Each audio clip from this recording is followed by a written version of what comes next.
Bom dia, a paz seja com todos vocês, a gloriosa presença do nosso Deus, o Pai, o Filho e o Espírito Santo, possa estar indo de encontro aos seus corações nesta manhã, através do estudo que nós vamos fazer, falando sobre o capítulo 10 de João. E o Senhor Jesus, nesse capítulo, ele compara os seus seguidores a ovelhas e diz que ele é o bom pastor. Também, nesse capítulo 10, ele diz que é o Filho de Deus e que seu Pai e ele são um. Então, nós vamos ver aqui a mensagem de Jesus, ilustrando a sua missão aqui na Terra, descrevendo. Eu quero falar de duas formas que Jesus usou como se fosse uma metáfora, né? Para que a ovelha possa entrar no aprisco. Então, ele fala da forma errada que a ovelha pode entrar no aprisco, pulando o muro. E este é o método, ele diz aqui no texto, dos ladrões e dos salteadores. Mas que a forma correta de uma ovelha entrar no aprisco é pelo portão. E este é o método do verdadeiro pastor. E ele diz mais, ele explica aqui, fazendo uma ilustração, dando as características de 3 tipos de pessoas, de indivíduos ou de ovelhas, como ele cita aqui, né, fazendo essa metáfora, comparando os filhos, as pessoas, os indivíduos como ovelhas. E ele fala da característica do bom pastor. Ele faz uma autodescrição. Nós podemos dizer isso. O relacionamento do pastor com as ovelhas. E ele fala que ele, como o bom pastor, ele é a entrada para a salvação das ovelhas, para a salvação dos indivíduos, para a salvação da humanidade. E ele permite que as ovelhas, que você e eu andemos livremente e possamos encontrar pastos verdejantes.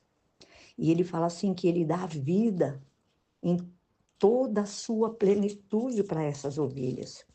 Ele fala que ele arrisca a sua própria vida por elas. O bom pastor faz isso, ele defende as suas ovelhas. E ele fala assim que ele as conhece e elas os conhecem também. E ele fala da sua relação com o Pai, que ele conhece o Pai e o Pai o conhece. E que ele é amado pelo Pai. E que ele recebe todo o poder do Pai para entregar a sua vida por amor das ovelhas e depois até mesmo reavê-la. Isso são as características do bom pastor, que ele explica aqui para a gente, ilustrando esse texto do capítulo 10 até o verso 18. Mas também ele fala da característica dos ladrões, dos salteadores, né? Que o propósito deles é roubar as ovelhas, é matar as ovelhas, é destruir as ovelhas. Ele é como uma pessoa que é mercenária. Ele, na hora do perigo, ele abandona as ovelhas. Ele não se preocupa com as ovelhas.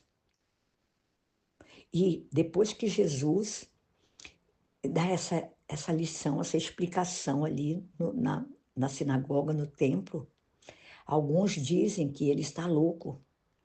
Alguns dizem que ele está endemoniado. E ainda alguns perguntam para ele como ele seria capaz de curar se de fato ele estivesse endemoniado, né? É a pergunta de alguns. E nós vamos ver do capítulo 10, do verso 22 até o verso 39, a maldade dos judeus contra Jesus. Eles tentam matar o nosso Salvador.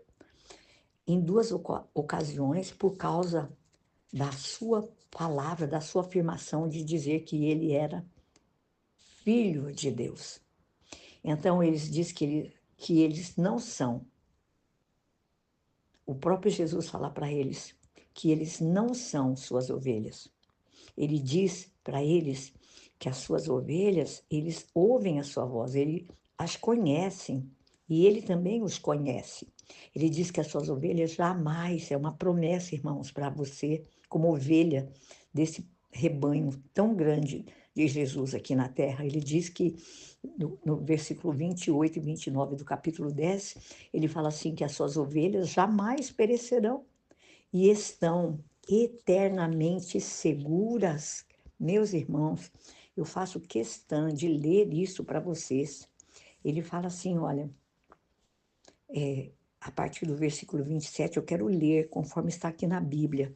As minhas ovelhas ouvem a minha voz, e eu as conheço, e elas me seguem. Eu lhes dou a vida eterna, e elas jamais perecerão. Ninguém as poderá arrancar das minhas mãos.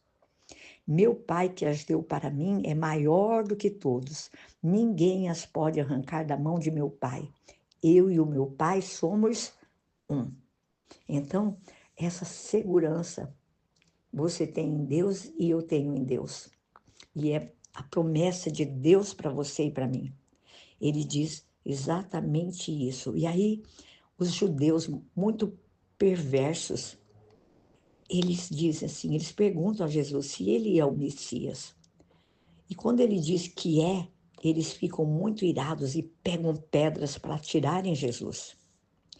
E as palavras de Jesus, quando ele afirma que eles se recusam a crer nas Escrituras, ele diz ainda mais que eles deveriam crer nos seus milagres. Mas eles são tão perversos que eles tentam, mais uma vez, pegá-lo, segurá-lo, mas eles não conseguem. E nós vemos Jesus saindo lá de Jerusalém por algum tempo, e a Bíblia fala no versículo 40 que ele vai aonde o apóstolo João batizava. E muitos daqueles que se encontravam ali naquele local foram alcançados e salvos por Jesus.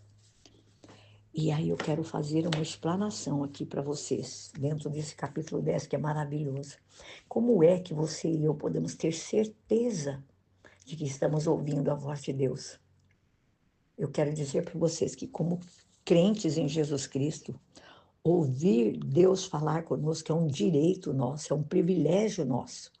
A palavra de Deus diz que nós podemos conhecer a sua voz e distingui-la de todas as outras vozes. Muito cuidado, meus irmãos, porque nós temos que ter esse discernimento para identificar a voz do nosso bom pastor.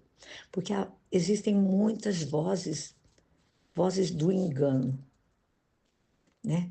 No capítulo 10, do versículo 13, ele faz aqui para nós, eu vou ler para vocês o versículo 3. O porteiro abre-lhes a porta e as ovelhas ouvem a sua voz. Ele chama as suas ovelhas pelo nome e as leva para fora. Ele faz aqui um paralelo entre esse discernimento e a natureza instintiva que as ovelhas têm para reconhecer a voz do seu bom pastor. E nós podemos discernir a voz de Deus e a voz do engano, se verdadeiramente você e eu conhecermos o caráter e a natureza do nosso Deus. E nós sabemos muito bem a história de como ele guiou outras ovelhas, outros homens e mulheres, antes de você e antes de mim. Nós sabemos o que estamos ouvindo, amados, e é algo que faz parar, sabe? E faz parte da nossa natureza, para que nós possamos discernir a voz de Deus, que é a voz do Espírito que fala no nosso espírito. Nós vamos saber o que ele diz, porque ele não vai contradizer e nem contrariar a sua palavra, a sabedoria de Deus, o seu bom senso. E se você e eu pertencermos a Deus verdadeiramente, ele vai nos dar discernimento para nós sabermos o que estamos ouvindo, se aquilo realmente vem dele ou não vem dele. Ele vai nos capacitar pelo Espírito Santo que enviou para estar conosco, para que nós possamos distinguir a sua voz em contrariedade à voz do engano, à voz do erro, da mentira. Então, nós podemos ter confiança de que estamos seguindo a direção de Deus, quer Ele esteja nos orientando, nós vamos seguir adiante, né?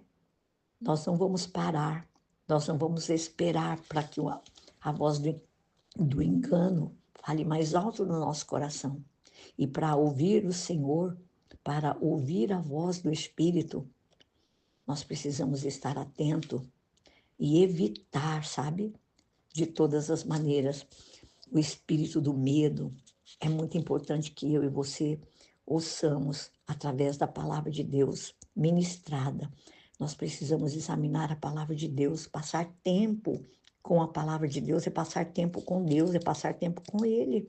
Quanto mais eu e você estudarmos e aprendermos a palavra de Deus, mais nós vamos estar permitindo que o poder de Deus possa fluir em nós através das nossas vidas e nós vamos poder ouvir, discernir e obedecer, amados, a voz de Deus no nosso espírito, em nome de Jesus, amém? Então anime-se, se levante na força do Senhor, se anime em Jesus, que Ele é o nosso, seu, meu, nosso bom pastor. Ele nos salvou e Ele tem nos dado vida abundante. Vamos pedir a Ele para restituir a alegria, a esperança nos nossos corações, em tudo aquilo que nós já podemos ter sido roubados por Satanás, por tudo aquilo que o inimigo das nossas almas possa ter roubado a mim e a você. E para que o Espírito de Deus, que foi enviado do Pai para estar conosco, nos ensine a andar na vida plena que Ele prometeu a mim e a você, como nosso bom pastor. Amém? Deus abençoe seu dia, sua vida. Não deixe de clicar no canal, não deixe de dar um joinha e não deixe, que é o mais importante, de compartilhar esta palavra com outros, em nome de Jesus. Amém? Deus abençoe.